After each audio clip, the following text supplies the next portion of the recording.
और commodity roundup में अब आगे बढ़ते हैं। आज हमारे साथ जुड़ रहे हैं एजी कमोडिटीज के अनुज गुप्ता तमाम कमोडिटीज पर बात करने के लिए। अनुज, आपका स्वागत है कमोडिटी राउंडअप में। सबसे पहले हम बात करेंगे यहाँ पर सोने की, जहां पर हम देख रहे हैं कि तेजी का रुझान है। अमेरिका में ब्याज दरें बढ़ने में देरी के अनुमान से हम देख रहे हैं कि सोने का दाम उछला हुआ है। फिलहाल सीमित दायरे में तेजी है, लेकिन 1172 का भाव है अंतर्राष्ट्रीय बाजार में। घरेलू बाजार में 27,000 के पार कीमतें आधे % की तेजी पर यहाँ पे कारोबार कर रही है। दरअसल यूएस फेड के यहाँ पर कई सदस्यों ने इस साल ब्याज दरों में बढ़त की संभावना से इनकार कर दिया है और ऐसे में हमने देखा है कि डॉलर पिछले 3.5 हफ्ते के निचले स्तर पर गिर गया है। अंतर्राष्ट्रीय बाजार में दाम बढ़ने से घरेलू बाजार में भी हम देख रहे हैं सोना 27,000 के पार चला गया है।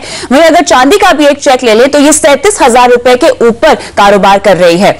दोनों ही प्रेशियस मेटल का आउटलुक कैसा है जानते हैं अनुज से। अनुज, दिवाली एक अहम इवेंट है, इससे पहले हम देख रहे हैं कि सोना महंगा हो रहा है, 27,000 के पार कीमतें पहुंच चुकी हैं। इन लेवल पर क्या किसी को ट्रेड करना चाहिए या फिलहाल आपको लगता है कि कोई रणनीति बनाकर इस तेजी को भुनाया जा सकता है? Kavita ji, good morning. अगर हम देखें तो जो डिमांड फैक्टर है वो इस बार काफ़ी ज़्यादा रोल प्ले कर रहा है गोल्ड में। अगर हम इंटरनेशनली देखें फिर हम डोमेस्टिक मार्केट को देखें, डोमेस्टिक में भी इंपोर्ट काफ़ी इंक्रीज हुआ है गोल्ड का। साथ में अगर हम एसपीडीआर गोल्ड होल्डिंग की बात करें तो वो भी करीबन 0.7% से लास्ट मंथ इंक्रीज हुई है। तो कहीं ना कहीं अगर देखें तो जो एसपीडीआर को हम ट्रैक करते हैं वहाँ भी अगर बढ़त दिख रही है, इसका मतलब कि कहीं ना कहीं जो सेंटीमेंट है थोड़ा सा पॉजिटिव होता हुआ दिखाई दिया है गोल्ड में। मीनवाइल अगर हम देखें तो गोल्ड में करीबन 6 से 7% की तेजी पिछले 1 से 1.5 महीने में देखने को मिली है। साथ में अगर हम देखें तो सिल्वर के अंदर भी सेम सिनेरियो देखने को मिला है। तो अगर हम और साथ में अगर हम इंटरेस्टिंगली अगर हम वॉल्यूम्स की बात करें जो कि लास्ट मंथ कम थे और इस टाइम करीबन ऑलमोस्ट डबल है वॉल्यूम, अगर हम एमसीएक्स की बात करें तो कहीं ना कहीं वॉल्यूम भी यही दिखा रहे हैं कि जो सेंटीमेंट है गोल्ड के, चाहे वो ट्रेडिंग पॉइंट ऑफ व्यू से चाहे वो डिमांड पॉइंट ऑफ व्यू से, तो वो दोनों ही पॉजिटिव दिख रहे हैं। तो कहीं ना कहीं अगर हम ट्रेडिंग को देखते हैं तो यहाँ पे मुझे लगता है कि एक जो वॉल्यूम बढ़े हैं और साथ में जो प्राइस इंक्रीज हुआ है, साथ में अगर हम डॉलर इंडेक्स की बात करें उसमें भी एक गिरावट देखने को मिली करीबन 2.5% के आसपास। तो जो डॉलर इंडेक्स में गिरावट हुई है और उसके अगेंस्ट में जो गोल्ड बढ़ा है, कहीं ना कहीं ये इंडिकेट कर रहा है कि गोल्ड अब एक सेफ हेवन की तरफ धीरे धीरे जाता हुआ दिखाई दे रहा है, जिसकी वजह से हमने होल्डिंग में भी बाइंग आती हुई देखी है, साथ में हमने डोमेस्टिक डिमांड भी आती हुई देखी है। तो मुझे लगता है कि दिवाली तक जो सोना और चांदी है दोनों में एक पॉजिटिव सेंटीमेंट रहेगा। क्या लेवल्स देखते हैं आप सोने में दिवाली तक?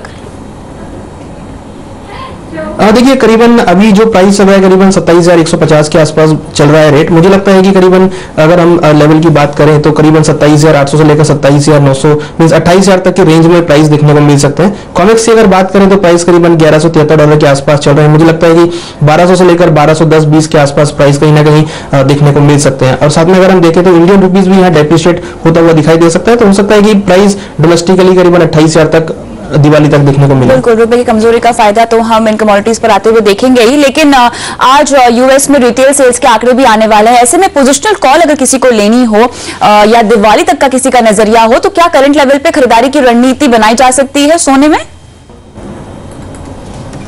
देखिए करंटली मुझे लगता है कि अगर किसी को पोजिशनल व्यू लेना है और उसका जो व्यू है वो 1 से 1.5 महीने का मीन्स अगर दिवाली तक का है तो मुझे लगता है कि डेफिनेटली बाय करना चाहिए। करीबन 27,000 के जो रेट रहेंगे और अगर कॉमिक्स की बात करें तो करीबन 1170 के आसपास में थोड़ा सा अगर प्राइस डिप लेते हैं तो बाय इनिशिएट कर सकते हैं। और स्टॉप लॉस अगर हम देखें तो करीबन 26,400 का रहेगा और अगर कॉमिक्स में स्टॉप लॉस देखें तो करीबन $1130 का एक स्टॉप लॉस रहेगा। टारगेट देखें कॉमिक्स में तो करीबन 1200 से लेकर 1220 और एमसीएक्स में करीबन 28,000 का रेट देखने को मिल सकता है। क्लियरली जो रणनीति फिलहाल आपके स्क्रीन पे फ्लैश हो रही है वो सोने में इंट्राडे के लिहाज से आप बाइंग इनिशिएट कर सकते हैं। 27,450 का आपका टारगेट होगा, लेकिन अगर आपका पोजिशनल व्यू है यानी दिवाली तक का है तो आप गिरावट पे खरीदारी करें। 28,000 तक के टारगेट्स आपको अनुज गुप्ता के मुताबिक मिल सकते हैं सोने में। लेकिन चांदी में भी आपको लगता है कि बाइंग इनिशिएट की जा सकती है अनुज? देखिए बिल्कुल चांदी भी देखें तो करीबन 6 से 7% की तेजी यहाँ चांदी में देखने को मिली है। तो मुझे लगता है कि चांदी के अंदर भी जो ट्रेंड है वो थोड़ा सा पॉजिटिव रहेगा। हालांकि अगर देखें तो चांदी उस स्पीड से नहीं बढ़ा जिस स्पीड से हमने गोल्ड में एक तेजी आते हुए देखी, क्योंकि चांदी में देखें तो कहीं ना कहीं बेस मेटल का थोड़ा व्यू यहाँ पर आता हुआ दिखाई दिया और बेस मेटल में थोड़ी जो स्पीड है तेजी की वो थोड़ी कम है। बट अगर हम देखें तो कॉमेक्स में अगर देखें तो प्राइस अब $16 के आसपास आ गए हैं। तो कहीं ना कहीं मुझे लगता है कि जो लोअर लेवल से बाइंग उठी है और साथ में जो वॉल्यूम बढ़े हैं और साथ में जो डिमांड सिल्वर कॉइन्स की आती हुई दिखाई दी है, तो मुझे लगता है कि दिवाली सीजन में तक एक अच्छा मूवमेंट दिखने को मिलेगा। और अगर हम एक दिवाली सीजन तक टारगेट की बात करें तो करीबन 28,500 से लेकर 39,000 तक और कॉमिक्स में अगर बात करें तो करीबन $17 तक लेवल देखने को मिल सकते हैं।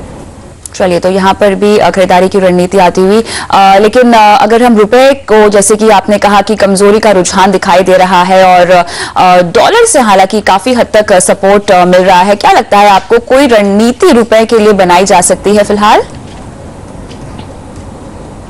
देखिए करंटली जो यूएसडी एनआरए करीबन 65.11 के आसपास चल रहा है। मुझे लगता है कि एक रेंज रहेगी जो कि स्ट्रिक्टली फॉलो हो सकती है। करीबन अगर हम नीचे में सपोर्ट की बात करें तो करीबन 64.50 एक नीचे सपोर्ट लेवल रहेगा और ऊपर में करीबन 65.80 से लेकर 66 ये रेंज मुझे लगता है कि इस पूरे महीने देखने को मिलेगी। बट ओवरऑल अगर हम देखें तो कहीं ना कहीं मुझे लगता है कि बाय ऑन डिप्स करना चाहिए। करीबन अगर प्राइस 64.80 तक 80 या 64.90 तक मिलते हैं तो बाय कर सकते हैं। ऊपर मुझे लगता है कि 65.50 से लेकर 65.80 तक लेवल देखने को मिलेंगे। हमने देखा भी है पिछले 2-3 अगर हम सेशन में देखें तो थोड़ी गिरावट देखने को मिली है, बट मुझे लगता है कि बाय ऑन डिप्स यहाँ पर देखने को मिल सकता है। आखिरी सवाल, यहाँ पे ब्रेक पे जाना है अनुज, लेकिन रुपए में इस कमजोरी के पीछे आपको क्या फंडामेंटल्स काम करते हुए नजर आ रहे हैं? फिलहाल डॉलर में तो हम देख रहे हैं कि कमजोरी का रुझान बरकरार है। देखिए मुझे लगता है कि कहीं ना कहीं जो हमने इंडिया की तरफ से ग्रोथ स्टोरी की बात करी तो हो सकता है कि कहीं ना कहीं यहाँ पर जो क्रूड के भाव हमने बढ़ते हुए देखे, साथ में जो गोल्ड के भाव बढ़ते हुए देखे, तो हो सकता है कि जो गोल्ड का इंपोर्ट इंक्रीज हुआ है तो जो मुझे लगता है कि कैट जो रहेगा, जो करंट अकाउंट डेफिसिट है वो थोड़ा सा यहाँ पे बढ़ सकता है। तो उसकी वजह से थोड़ी सी वीकनेस मुझे लगता है कि इंडियन रुपीज में देखने को मिल सकती है। जी चलिए, लिहाजा आप खरीदारी की रणनीति बना सकते हैं रुपए में भी। फिलहाल रुकते हैं ब्रेक के लिए, लेकिन ब्रेक के बाद चर्चा करेंगे कच्चे तेल पर। बने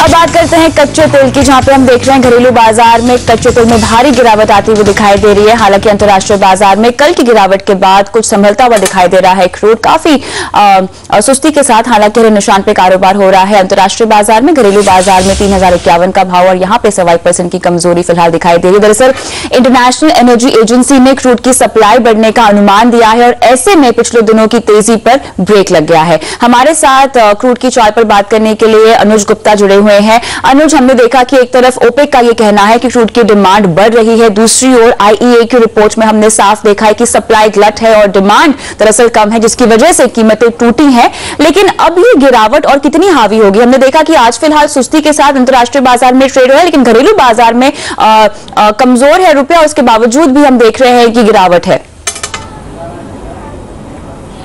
देखिए गिरावट के पीछे जो रीजन है वो हम देखें तो जो यूएस के स्टॉक प्राइस है वो बढ़ते हुए दिखाई दिए हैं। करीबन अगर हम देखें तो 3.07 मिलियन बैरल से स्टॉक प्राइस बढ़े हैं। साथ में प्रोडक्शन भी करीबन 76,000 बैरल से क्रूड का इंक्रीज होता हुआ दिखाई दिया। और अगर हम ओवरऑल देखें तो 100 मिलियन बैरल 5 ईयर एवरेज के ऊपर जो स्टॉक्स हैं वो चल रहे हैं। तो कहीं ना कहीं मुझे लगता है कि जो प्राइस गिरने का मेन रीजन है वो इन्वेंट्रीज बढ़ना है और प्रोडक्शन बढ़ने की वजह से है। बट साथ में अगर हम देखें तो मुझे लगता है कि इस की वजह से अगर जो क्रूड का स्टॉक बढ़ रहा है या क्रूड की जो इन्वेंट्रीज बढ़ रही है उसकी वजह से हो सकता है कि आगे हम ड्रिलिंग में कटबैक देखें। हो सकता है कि आगे जो शेल रिफाइनरीज है वो अपना प्रोडक्शन कम करते हुए दिखाई दें। हो सकता है कि यूएस रिफाइनरीज अपना प्रोडक्शन कम करते हुए दिखाई दें। तो मुझे लगता है कि ज्यादा मंदी यहाँ पे देखने को नहीं मिलेगी। इवन अगर हम देखें तो हमने देखा है कि चाइना की तरफ से भी जो क्रूड का इंपोर्ट है वो इंक्रीज होता हुआ दिखाई दिया है। बार्गेनिंग हंटिंग वहां पे देखने को मिली है, लोअर लेवल पे बाई एक्यूमुलेट होता हुआ दिखाई दिया है। तो मुझे लगता है कि ज्यादा नीचे प्राइस देखने को नहीं मिलेंगे। और हमने देखा भी है कि प्राइस $38 से उठकर करीबन $48-50 तक हमने आते हुए देखे थे। तो मुझे लगता है कि ये जो गिरावट है ये जस्ट एक सेटबैक है जिसकी वजह से जिसका रीजन प्रोडक्शन में बढ़ोतरी है। तो मुझे लगता है कि अगर प्राइस यहाँ से थोड़े और करेक्ट होते हैं, प्राइस करीबन अभी 46 बैरल के आसपास चल रहे हैं, मुझे लगता है कि प्राइस अगर थोड़े बहुत गिरावट लेते हैं तो अगेन एक बार्गेनिंग बाइंग बनेगा। तो उसके लिए मुझे लगता है कि टेक्निकल पॉइंट ऑफ व्यू से भी प्राइस अब धीरे धीरे ओवरसोल्ड कैटेगरी में आएंगे। तो मुझे लगता है कि बाई ऑन डिप्स क्रूड में करना चाहिए। तो अगर हम M6 में लेवल्स की बात करें तो करीबन 3040 3050 के अराउंड बाई इनिशिएट कर सकते हैं। टारगेट करीबन 3150 तक देखने को मिल सकता है। गिरावट को खरीदारी के लिए इस्तेमाल करें, कच्चे तेल में ये रणनीति आ रही है। लेकिन बेस मेटल्स में हम देख रहे हैं उठापटक दिखाई दे रही है। और क्या कोई खास रणनीति किसी बेस मेटल में आपको लगता है बनाई जा सकती है?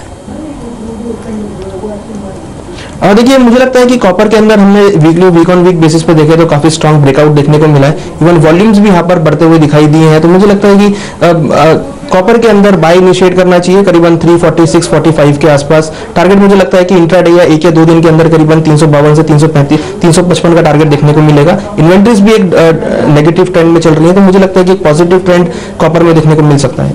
चलिए, तो यहाँ पर बेस मेटल्स में कॉपर में आप रणनीति दे रहे हैं खरीदारी की, 353 आपका टारगेट होगा। नॉन एग्री के बाद अब रुक करते हैं एग्री कमोडिटीज की ओर, जहां पर हम फोकस करेंगे सरसों और चने पर। रिकॉर्ड स्तर पर पहुंच गई हैं दोनों ही कमोडिटीज। वही मसालों की बात करें तो जीरा और हल्दी में भी बढ़त पे कारोबार हो रहा है। अनुज, यहाँ पर एग्री कमोडिटीज में सबसे पहले किस पर आपको लगता है कि आज हमें ट्रेडिंग के लिहाज से रणनीति बनानी चाहिए?